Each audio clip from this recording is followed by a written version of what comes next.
Alors bonjour à tous, merci d'être là, venez nombreux nous rejoindre parce que c'est un moment assez exceptionnel puisque nous allons parler des 30 ans de la Griffe Noire. La Griffe Noire qui est l'organisateur aussi de ce salon merveilleux qui a 10 ans. Donc vous allez tout savoir sur Gérard Collard et Jean Cazel. Non. Si, vous allez voir, je vais les travailler au corps. Alors, chic.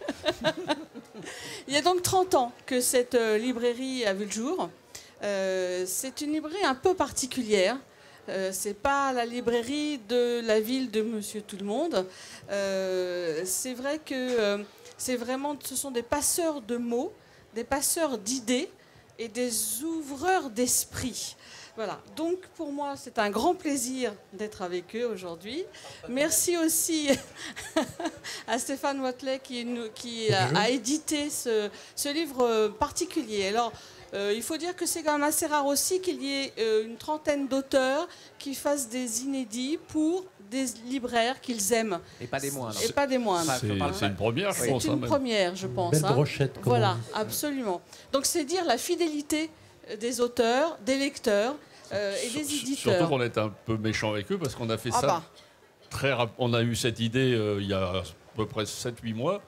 Et on leur a soumis notre idée il y a à peu près 2 mois et demi, 3 mois. Jours. Donc ils ont travaillé vite et bien. Voilà.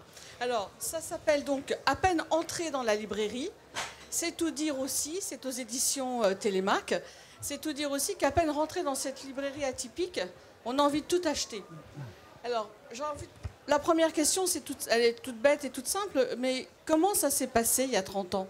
Comment vous avez décidé d'ouvrir une librairie ? Alors pour être franc, je travaillais déjà dans une librairie. Et moi aussi. Lui, il est arrivé, on cherchait quelqu'un. Et on n'arrivait pas à trouver. Donc il est venu et j'ai regardé mon patron. Je lui ai dit, puisqu'on n'a pas autre chose, on va le prendre. Hein. Voilà. C'est intéressant. Et c'est vrai en plus. Donc, et ça a commencé comme ça. Et il s'avère que on était fait pour se Et en fait, s'entendre. comme Gérard est beaucoup plus âgé que moi, c'est un peu lui qui m'a formé. Ce qui se voit pas, je sais. Et c'est moi, pour ajouter une anecdote, nous avons créé... Voilà, du coup, tu as la censure, tu vois. J'ai la censure, si ça marche. C'est tous les deux on a réussi à créer cette idée de faire des petits mots sur les livres qu'on aimait. La seule différence, c'est que c'est maintenant Gérard qui les écrit. Moi, à l'époque, c'était moi qui commençais à les écrire. Mais puis, maintenant, il paraît que j'écris mal. Donc, c'est lui qui écrit les trucs. Des fois, on lui dicte un peu ce qu'il doit écrire aussi, parce qu'on est plusieurs à lire. Parce que vu le nombre d'étiquettes qu'il y a, il dort très peu, il lit beaucoup. Mais bon, on l'aide un petit peu quand même. Et cette idée est venue il y a presque maintenant 40 ans. Et au bout de 7-8 ans de travail ensemble dans cette librairie, on s'est dit pourquoi pas essayer de faire notre route ensemble tous les deux. Alors une autre question aussi simple que peut-être certains se posent, pourquoi la Griffe Noire ? C'est lui qui a... Moi, je voulais appeler ça les petits loups. Il m'a fait comprendre que sexuellement, c'était un peu bizarre. Donc, et qui a vu la tête des petits loups 30 ans après, bonjour. Hein. Mais bon, pourquoi la Griffe Noire ? La Griffe Noire, ça vient au départ d'une bande dessinée de Alix, de Jacques Martin. C'était une série Alix que moi, j'adorais quand j'étais petit.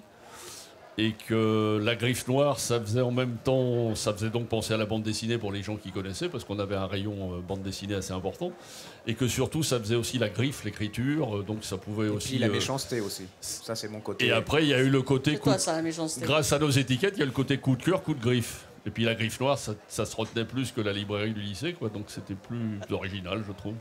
Alors ces petits mots qui ont rendu célèbres, en fait, qui sont copiés maintenant dans pas mal de librairies. C'est-à-dire que maintenant tout le monde les a inventés. Hein. Voilà, c'est ça. Mais il y a 30 ans. Voilà. 30 ans. Ouais. Oui, il y a copyright.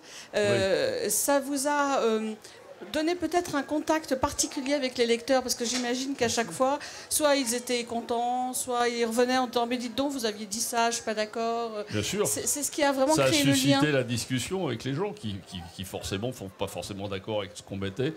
Il y a 30 ans, c'était un peu iconoclaste de mettre des gens dans une poubelle ou de dire qu'on n'aimait pas.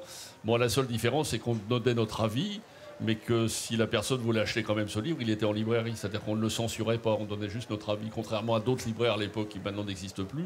Quand on leur demandait à l'époque le dernier Sulitzer, ils disaient « Moi, je n'ai pas ça, c'est pas de la littérature ».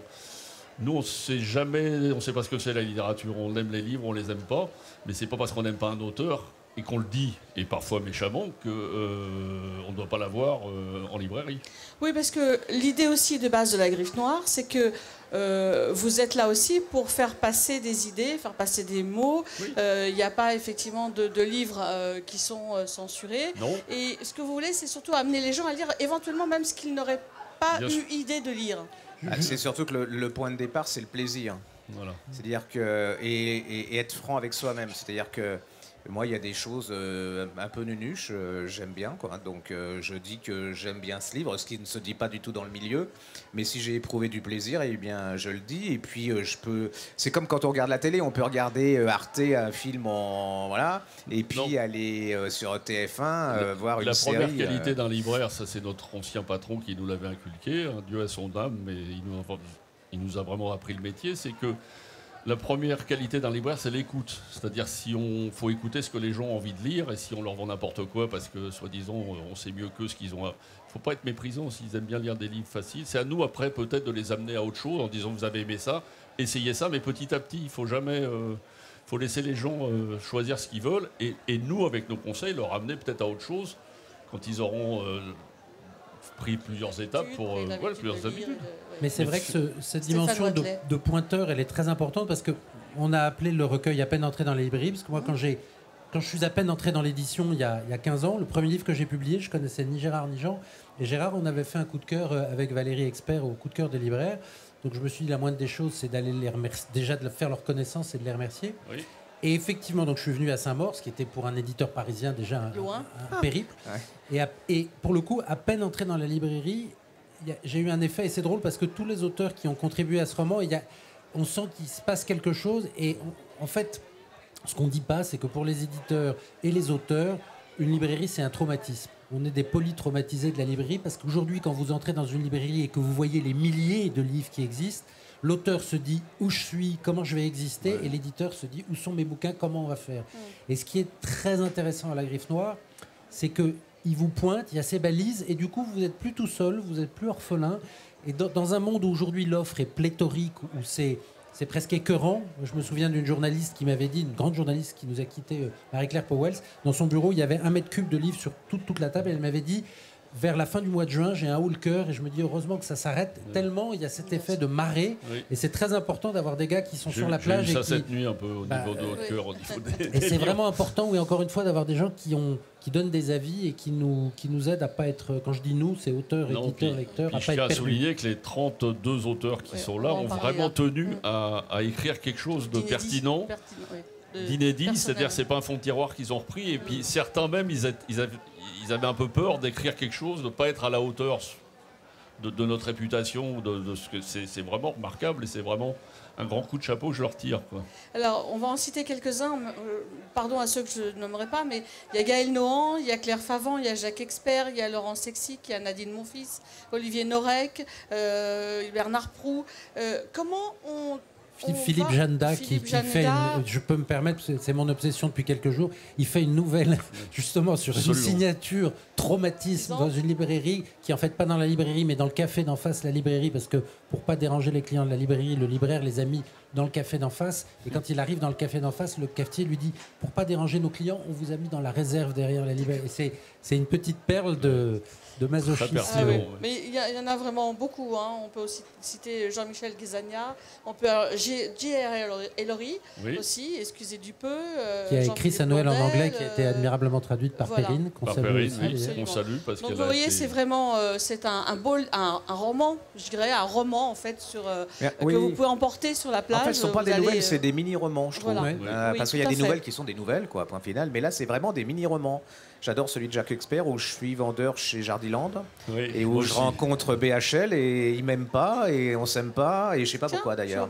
Et non mais il y en a un tas, c'est plein d'humour. Ou Karine Gibel qui a repris un personnage de libraire de son dernier roman pour en faire presque un chapitre inédit de son roman. Ou Jérôme Camus et Nathalie Hugues qui racontent La Griffe Noire dans 30 ans, en 2030, qui est la dernière librairie de France. Voilà. C'est une prophétie, j'espère qu'il ne sera pas réalisé. Voilà, absolument. Alors, petite question, comment est-ce qu'on choisit les auteurs. Il faut un peu de diplomatie, j'imagine, donc je ne vais pas me tourner vers Gérard Collard, je vais plutôt me tourner vers... C'est un appel, comme le disait Jean, il y a eu un moyen assez drôle qui était la pression du temps. Oui. Comme on leur a donné 24 heures pour écrire, ça a déjà sélectionné. Non, mais je crois qu'ils étaient tous très contents de pouvoir participer et qu'ensuite on a mis une deadline. Et je tiens à préciser qu'il y a des énormes plumes, comme on dit, qui n'ont pas pu, pour diverses raisons, participer à ce recueil, mais ils ont tous répondu. Oui, oui. Et ils étaient tous Ils profondément sont inscrits, ennuyés. de toute façon, il y a un volume 2 pour dans 10 ans qui est prévu. Profondément ennuyés de ne pas pouvoir participer pour X raisons de timing et tout ça. C'est un peu de notre faute, comme je disais, parce qu'on ne leur a pas laissé beaucoup de temps. Donc, il ne faut pas croire qu'après, on avait un choix d'une 50aine de noms, et après, il fallait en laisser 30, puisque c'était 30 ans. Et bon, après, ça s'est fait un peu par élimination, mais on aurait pu en faire 80, et je pense que... il y aurait eu les 80, il y aurait eu les 80, oui. Et il y a une petite... Ce qui est assez surprenant, et c'est un retour peut-être de tout ce qu'on fait sur ce salon depuis 10 ans, mais c'est assez émouvant quand même de voir tous ces gens qui nous ont répondu. Et il y a un auteur qui a une relation un peu particulière avec Gérard et Jean, qui est Marina Carrère-Dancos. Oui. Et c'est très intéressant parce qu'elle a tourné autour du pot aux roses un certain temps. Et en fait, elle avait envie de dire quelque chose de très particulier qu'elle vit dans le livre. J'invite les gens à le découvrir. Et on a appelé ça itinéraire d'une lectrice contrariée parce qu'elle explique justement comment...